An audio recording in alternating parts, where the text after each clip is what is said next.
পড়ব unit 5 lesson 4 page 77 যে তৃতীয় শ্রেণীর ইংরেজি বইটি রয়েছে তার বি সি ডি নাম্বারে যে অনুশীলনীমূলক প্রশ্নের উত্তরগুলো রয়েছে এগুলো পড়ব। দেখো বিতে কি বলেছে, read the text in section A, choose the correct answer. Section A এর রচনাটি পড়ো, সঠিক উত্তরটি বাছাই করো। সেকশন এ এর রচনাটি তোমরা ভালো করে পড়ে নিবে।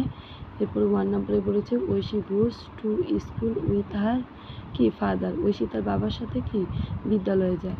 2 নম্বর বলেছে how many days does Aishi attend the art class in a week, Aishi সপ্তাহে কতদিন আর্ট ক্লাসে যায়। এটার উত্তর হবে 2 ডেজ, ঐশী সপ্তাহে 2 দিন আর্ট স্কুলে যায়। 3 নম্বর বলেছে green city is a city where we can see moon, সবুজ শহর হলো একটি শহর যেখানে আমরা অধিক ড্যাশ দেখতে পাই। এটা হবে ট্রিজ, অর্থ গাছপালা দেখতে পাই। সিতে বলেছে match the words in column A with the words with similar meaning in column B, column A এর শব্দের সাথে কলাম বি এর একই অর্থের শব্দগুলো মিল করো। এই যে কলাম এ এর শব্দের সঙ্গে এই কলাম বি এর শব্দগুলো মিল করতে বলেছে। দেখো রিটার্ন, রিটার্ন অর্থ ফিরে আসা। এরপরে দেখো কামব্যাক, কামব্যাক অর্থ কি ফিরে আসা, এটার সঙ্গে দাগ টেনে মিলকরণ করে দিবে। এরপরে প্যারেন্টস, প্যারেন্টস অর্থ মাতা পিতা, মাদার অ্যান্ড ফাদার, এটার অর্থ কি মাতা পিতা। ব্রো, ব্রো অর্থ ধার করা। এরপরে দেখো টেক সামথিং ফ্রম সামওয়ান, এটার অর্থ কি কারোর কাছ থেকে কিছু নেওয়া। এরপরে একাডেমি, একাডেমি হচ্ছে শিক্ষায়তন অথবা একাডেমি, এটার সঙ্গে দাগটি মিল করে দিবে স্কুল। এরপরে ডিতে বলেছে পেয়ার ওয়ার্ক, জোড়ায় কাজ। Let's rearrange the words to make sentence, চলো শব্দ তৈরি করি, শব্দগুলো পূর্ণ বিন্যস্ত করি।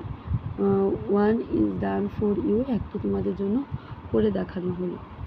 এই যে যে শব্দগুলো রয়েছে এগুলো এলোমেলোভাবে দেওয়া আছে, এগুলোকে সুন্দর করে আমাদের গুছিয়ে লিখতে বলেছে।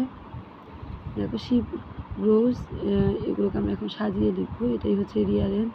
এখানে লেখা আছে বুক এ শিপ রো, এটাকে সাজিয়ে লিখতে হবে শিপ রোজ এ বুক, সে একটি কি বই ধার করে। এরপরে হি গ্রুপ ওয়ার্ক হিজ প্রেজেন্টস, এটা সাজিয়ে লিখবে হি প্রেজেন্টস হিজ গ্রুপ ওয়ার্ক, সে তার দলগত কাজ উপস্থাপন করে।